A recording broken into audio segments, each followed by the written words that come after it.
Bem-vindos a mais uma análise. Olha, sempre que a figura clássica do deus da guerra vem à mente, a gente logo imagina aquela postura imponente, né? Glória em batalha, uma armadura reluzente que impõe aquele misto de respeito e temor. A imagem que herdamos é de um arquétipo heróico simplesmente insuperável. Mas e se a narrativa real, aquela que a mitologia e os textos antigos entregam, for drasticamente diferente? O nosso material de hoje tem um propósito muito claro: desconstruir sistematicamente toda essa fachada gloriosa e revelar a realidade incrivelmente disfuncional por trás do mito. Vamos lá? Afinal, existe aqui uma contradição fascinante que permeia todo o mito de Marte. Por um lado, todos os relatos clássicos concordam numa coisa: ele tinha um porte marcial belíssimo e uma armadura soberba ostentada no peito. Visualmente, o cara era a personificação exata do guerreiro. Mas a essência debaixo daquela armadura? Bom, era brutal, absolutamente impopular e abrigava um histórico francamente, incrivelmente patético de fracassos. É um paradoxo gigante, sabe? Uma aparência impecável escondendo uma falta de substância heróica que chega a assustar. Certo, vamos mergulhar nisso e começar logo pela própria origem desse mito que carrega uma ironia sem tamanho. A maioria das lendas aponta a filiação dele direto a Júpiter e Juno, mas as fontes também registram uma versão apócrifa que é belíssima e raramente mencionada. Nessa versão, Juno teria concebido essa divindade violentíssima a partir de um sinkstock em uma flor. Sim, uma flor cultivada nos campos de Óleno, depois de ser inspirada pela terna deusa da vegetação, a Flora. É ou não é um absurdo? Imagina só como que uma concepção tão lírica, tão bucólica, cercada de pássaros e flores maravilhosas, acabou resultando num ser que cresceu só para ser uma força rude, atrabilhária e completamente turbulenta. E essa natureza turbulenta nos leva a um ponto terrível da história. Para entender o abismo da impopularidade dele, basta ler as palavras do seu próprio pai. Na Ilíada de Homero, Júpiter destila um desprezo cortante, dizendo o seguinte: "Não me venha com seus choramingos. É para mim o mais detestável dos deuses que habitam o Olimpo." É pesado. Os relatos antigos contam que o Pai Celestial desprezava o filho porque ele amava unicamente a discórdia, a guerra e os combates. Sem falar naquele espírito teimoso e intratável. É um verdadeiro contrassenso ser o deus do combate e, ao mesmo tempo, ser considerado o membro mais insuportável do universo, aturado só por causa da sua linhagem divina. E convenhamos, quando a gente analisa as figuras que compunham a comitiva dele, o desprezo de Júpiter faz todo o sentido do mundo. Não tinha honra ou fanfarra gloriosa quando o carro ardente de Marte entrava nos campos de batalha. Ele era precedido por seus dois filhos de figura literalmente tremenda: o medo e o terror, espalhando aquele pânico visceral. E logo à frente deles, quem marchava? A discórdia. As descrições chegam a dar calafrios. Ela tinha cabelos de serpentes e estava sempre vertendo uma baba infecta. A vocação da discórdia não era vitória tática. O negócio dela era pegar duas partes com pequenas diferenças e semear intriga e calúnia até torná-las inimigas irreconciliáveis. Era a própria personificação do caos destrutivo. Agora, o que é realmente interessante aqui é a formidável conexão histórica que encerrava essa marcha nefasta. Fechando o cortejo de Marte, vinham entidades conhecidas pelo espantoso apelido de cadelas de Plutão, as famosas Queres. As lendas descrevem essas deusas como puramente sanguinárias e, pasmem, apontam elas como as grandes e antigas antecessoras dos nossos vampiros modernos da cultura pop. O papel delas não era lutar de forma heróica. Na verdade, elas mergulhavam sobre os soldados abatidos para dilacerar as carnes, beber o sangue e arrastar os corpos direto para o mundo das sombras. É um detalhe bem macabro, mas que define perfeitamente a energia que rondava esse deus.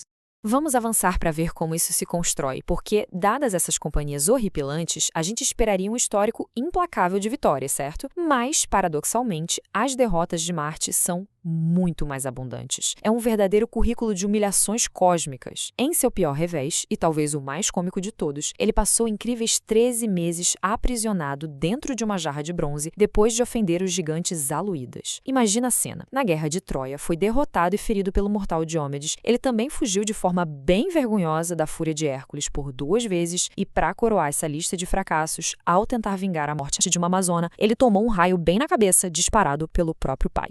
E focando só um pouquinho mais naquele incidente com o guerreiro humano Diomedes em Troia, a total ausência de bravura por trás da armadura divina fica escancarada. 10.000. Quando a lança feriu o deus da guerra, ele não cerrou os dentes com a coragem estoica de um líder militar. Segundo Homero, ele recuou e lançou aos céus um grito desesperado de dor. E o volume absoluto desse grito equivalia ao clamor estridente de 9 ou 10.000 guerreiros batalhando juntos. É a queda literal do arquétipo de coragem militar frente à mais leve dor. Decepcionante, no mínimo.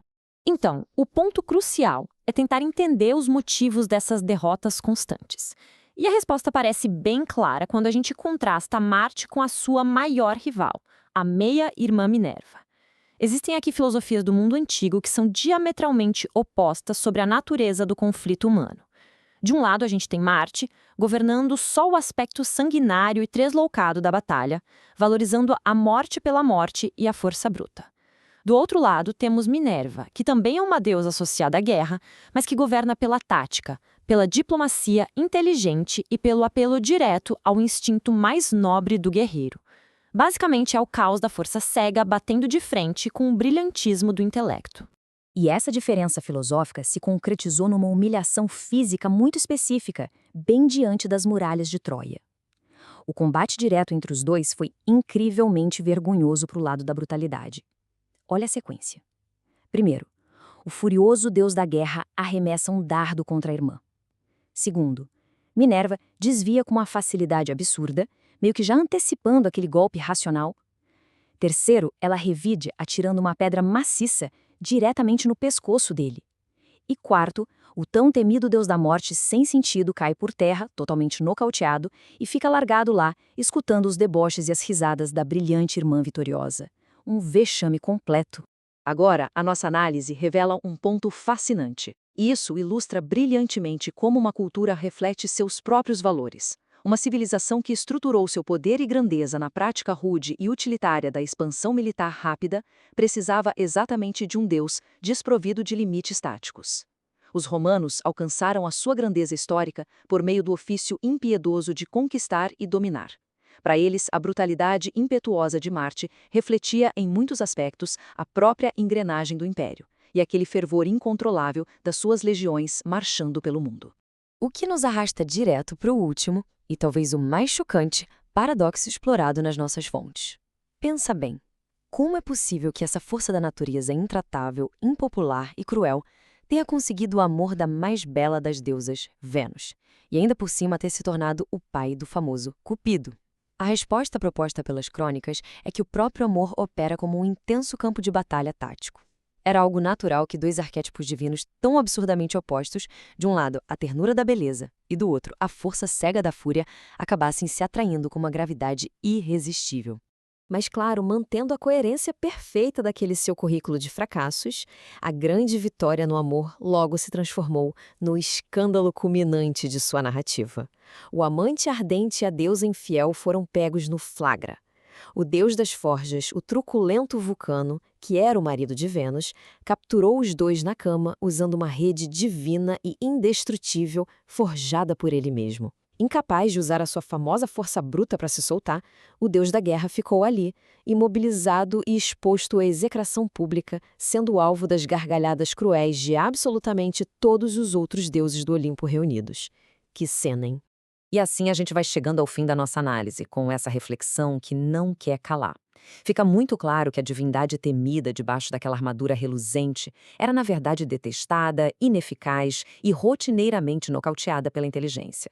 Diante de tudo isso, será que é mesmo de se surpreender que o símbolo absoluto da guerra cega nunca tenha encontrado seu lar numa vitória militar duradoura? Ao invés disso, o seu único sucesso, que ainda assim foi bem trágico, aconteceu exatamente quando ele se viu enredado no campo de batalha mais caótico, vulnerável e imprevisível de todos, o do amor. Fica aí a constatação fascinante. Até os deuses mais brutos desmoronam frente à verdadeira estratégia e à complexidade implacável das emoções.